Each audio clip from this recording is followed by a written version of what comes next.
80 ans qu'on n'avait pas vu ça. 104 autos étaient au départ de la Coppa delle Alpi, nouvelle version qui ne s'était plus courue sous sa forme originelle depuis 1936. Née en 1921 à l'initiative de l'Automobile Club de Brescia, la course automobile s'est tenue jusqu'en 1925 avant de devenir internationale et d'être courue 9 fois jusqu'en 1936.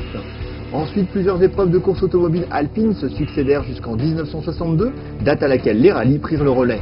Pour faire revivre cette époque des pionniers du sport automobile, celle des héros historiques, l'horloger Eberhard et le tailleur Corneliani se sont associés à l'Automobile Club de Brescia, une alliance de style.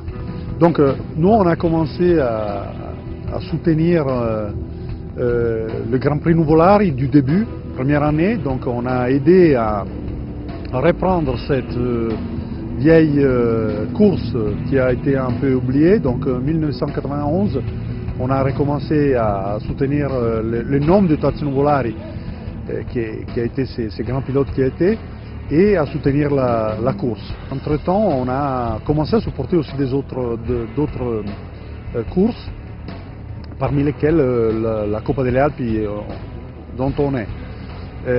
Pour nous, les courses de voitures historiques sont aussi un peu, c'est suivre notre consommateurs, qui sont des consommateurs de goût, de niche, sont des collectionnistes, des passionnistes, et donc ils sont des collectionnistes de montres, ils sont des collectionnistes de vin, ils sont des collectionnistes de voitures. Et le style, la technique, la passion pour les beaux choses. Oui, c'est très important la modernité, mais c'est très important absolument maintenir la tradition aussi. Oui, une petite part de la collection s'inspire à l'automobile et à les voitures anciennes. Ferrari, Bugatti et autres Alfa Romeo, mais également des Fiat et Lancia, sans oublier des Porsche, Austin, Triumph, Jaguar et Mercedes, se sont élancés le 9 février sur les routes escarpées et enneigées des Alpes, depuis Darfo-Boario, Terme jusqu'à Ponte di Legno. 4 jours de course dans les conditions de l'époque, en passant par Ponte di Legno, Saint-Moritz et Bolzano, afin de faire revivre l'esprit des rallyes d'antan et les belles heures des pionniers de l'automobile italienne.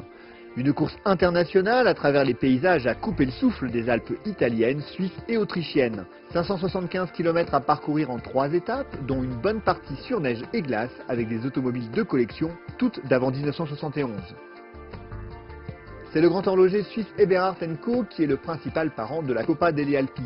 Emballé par l'esprit de passionnés qui ont ressuscité de ses cendres l'épreuve en 2011 sous la forme d'un rallye de régularité réservé aux voitures classiques et sportives, il a choisi de participer à l'aventure.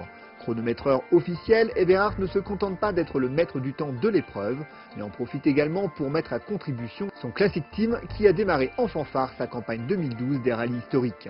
La marque est totalement suisse depuis 1887, donc cette année sont les 125e. On a une marque surtout qui essaye de faire des produits, qui fait des produits un réseau de prix, disons, moyenne-haute. Donc, je ne sais pas, peut-être que le luxe maintenant c'est pouvoir se permettre, surtout en Europe, pouvoir se permettre une montre. Donc je ne sais pas si c'est le prix à déterminer le luxe, mais c'est plutôt la possibilité de l'acheter qui détermine le luxe. Dans cette épreuve méconnue de la Coppa delle Alpi, ce ne sont pas seulement les routes sinueuses des Alpes hostiles et hivernales qui intéressent les participants.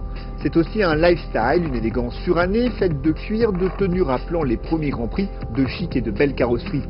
Si c'est l'efficacité qui prime, la qualité du plateau renforce sacrément l'intérêt de l'épreuve, comme en témoigne Corrado Corneliani, poids lourd de la mode masculine en Italie et ambassadeur du Made in Italy, comme on n'en fait plus.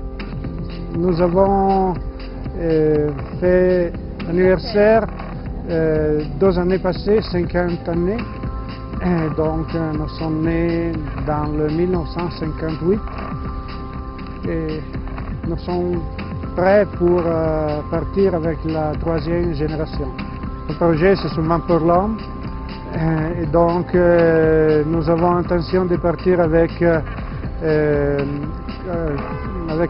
une collection pour le jeune qui a fini l'université et prêt de commencer à travailler dans l'entreprise. La mode comme l'horlogerie se sont inspirés de l'esprit sportif des pionniers des rallyes alpins les plus fascinants d'Europe. Cela nourrit leur détermination à atteindre des objectifs toujours plus ambitieux dans un univers qui oscille toujours entre tradition et modernité.